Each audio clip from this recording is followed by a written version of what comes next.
Welcome friends. भोली के part 3 में आपका स्वागत है। भोली को उसके पिताजी स्कूल लेकर जाते हैं। वहाँ से आगे there were several rooms and in each room girls like her squatted on mats reading from books और राइटिंग ऑन स्लेट्स। वहाँ पर भोली देखती है कई सारे कमरे थे और प्रत्येक कमरे में लड़कियाँ उसकी जैसी बैठी हुई थी, पालथी लगाकर मेट्स पर, चटाई दरियों पर, और किताबें पढ़ रही थी, स्लेट्स पर लिख रही थी। The lady teacher who was in the class was saying something to the girls. और जो महिला अध्यापिका थी क्लास में, वो उन लड़कियों से कुछ कह रही थी। बट भोली कुड अंडरस्टैंड नथिंग। लेकिन भोली को कुछ भी समझ में नहीं आया। She looked at the pictures on the wall. उसने दीवार पर लगी हुई तस्वीरों को देखा। The colours fascinated her. जो तस्वीरें थी उनके रंगों ने उसको आकर्षित किया। The horse was brown. जो घोड़ा था वो भूरा था। The goat was black. और जो बकरी थी वो काली थी। The parrot was green. और जो तोता था वो हरा था। And the cow was just like their cow Lakshmi. और जो गाय थी वो उनके जो गाय थी लक्ष्मी उसकी जैसी थी। When her teacher asked her name, she could utter only first letter of her name. जब उसकी टीचर ने उससे उसका नाम बताने के लिए कहा तो केवल वो उसका पहला अक्षर ही बोल पाई।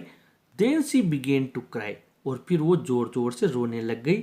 And tears flowed from her eyes in a helpless flood. और उसकी आंखों से आंसुओं की धारा बहने लग गई। She kept her head down and not daring to look up at the girls who she knew were still laughing at her. उसने अपना सिर झुका लिया और ऊपर उठाने की हिम्मत नहीं कर पाई, क्योंकि उसे पता था लड़कियां अब भी उसके ऊपर हंस रही होगी। Bholi's teacher was a very kind lady. Bholi की अध्यापिका बहुत दयालु महिला थी। She called Bholi's name in. उसने भोली का जो नाम पुकारा। In so soft and soothing voice. इतने मीठी आवाज में पुकारा उसका नाम। In all her life she had never been called like that. पूरे जीवन में उसे इस प्रकार किसी ने भी नहीं बुलाया था। It touched her heart. ये बात उसके दिल को छू गई। सी अगेन आस्क्ड भोली टू टेल हर नेम। उसने फिर भोली से कहा कि वो उसका नाम बताए। भोली ट्राइड विद स्टेमरिंग टंग। भोली ने लड़खड़ाते हुई अपनी जुबान से कोशिश की। The teacher encouraged her. जो टीचर थी उसने उसका हौसला बढ़ाया। At last she uttered her name. आखिरकार उसने अपना नाम पुकारा, अपना नाम बता ही दिया। सी gave her a book full of colourful pictures of animals and birds. उस महिला अध्यापिका ने उसे एक पुस्तक भी दी जो कि जानवरों और पक्षियों की तस्वीरों से, रंगीन तस्वीरों से भरी हुई थी। The teacher said in 1 month she would be able to read that book. टीचर ने यह भी कहा कि 1 महीने में वो उस पुस्तक को पढ़ने में समर्थ हो जाएगी। सी एडेड इन टाइम भोली would be more educated than anyone else in the village. उसने ये भी कहा कि किसी समय भोली इस गांव में सबसे ज़्यादा पढ़ी लिखी लड़की बन जाएगी। Bholi felt as if suddenly all the bells in the village temple were ringing. Bholi को ऐसा लगा जैसे कि गांव की सारी घंटियां बज रही हों मंदिरों की। And the trees in front of the school house had blossomed into big red flowers. और विद्यालय के सामने जो पेड़ था वो बड़े बड़े लाल लाल फूलों से खिल गए। उसके ऊपर फूल ब्लॉसम हो गए, यानी कि फूलों से भर गया। Her heart was throbbing with a new hope. उसका दिल एक नई आशा से धड़कने लगा। And a new life. और एक नए जीवन से। दस द ईयर्स पास्ड। इस प्रकार कई बरस बीत गए। The village became a small town. गाँव एक छोटा कस्बा बन गया। The little primary school became a high school. और छोटा प्राथमिक स्कूल अब हाई स्कूल बन गया।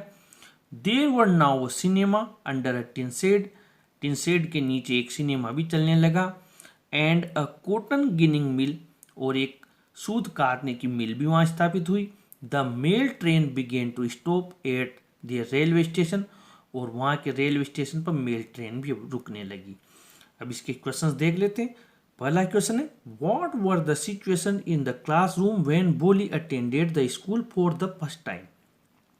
पहली बार जब बोली ने अपना स्कूल अटेंड किया तो क्लासरूम की कैसी स्थिति थी। ये 30 से 40 में आए तो कैसे लिखना है और 60 शब्दों में आए तो कैसे लिखना है, मैं दोनों तरीके आपको बता देता हूँ।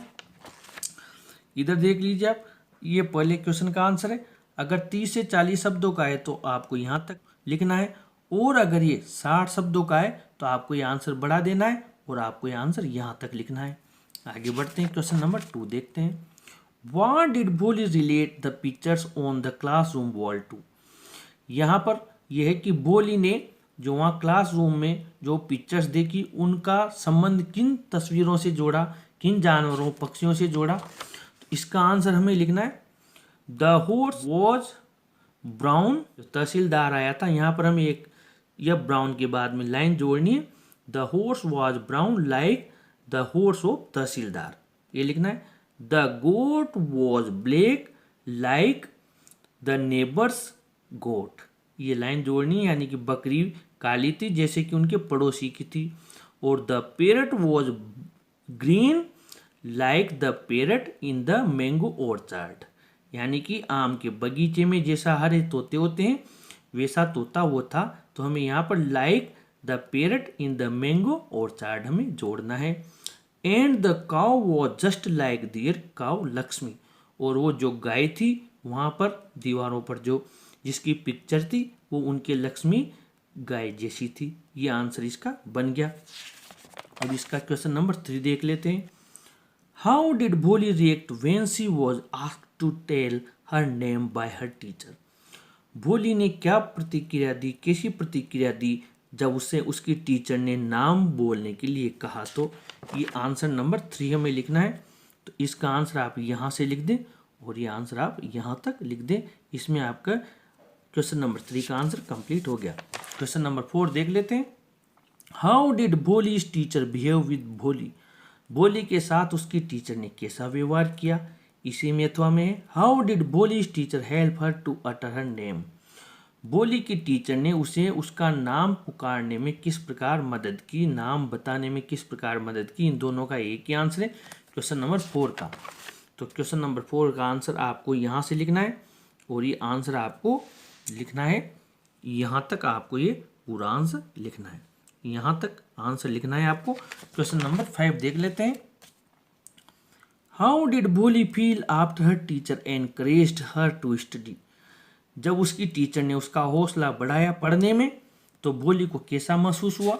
इसके आंसर के लिए आपको यहाँ से लिखना है, ये आंसर 5वां जो आपको यहाँ तक लिखना है। इसके बाद में क्वेश्चन नंबर 6 देख लेते हैं। क्वेश्चन नंबर 6 है, what major changes were visible in the village in a few years. कुछ सालों में गांव में क्या क्या परिवर्तन वहाँ पर देखने को मिले। इसका आंसर आपको यहाँ से लिखना है और ये एंड तक आपको इसका आंसर लिखना है। इसके पार्ट 4 में आपसे फिर मुलाकात होगी। आप चैनल के साथ बने रहें, चैनल को जरूर सब्सक्राइब करें। Thank you.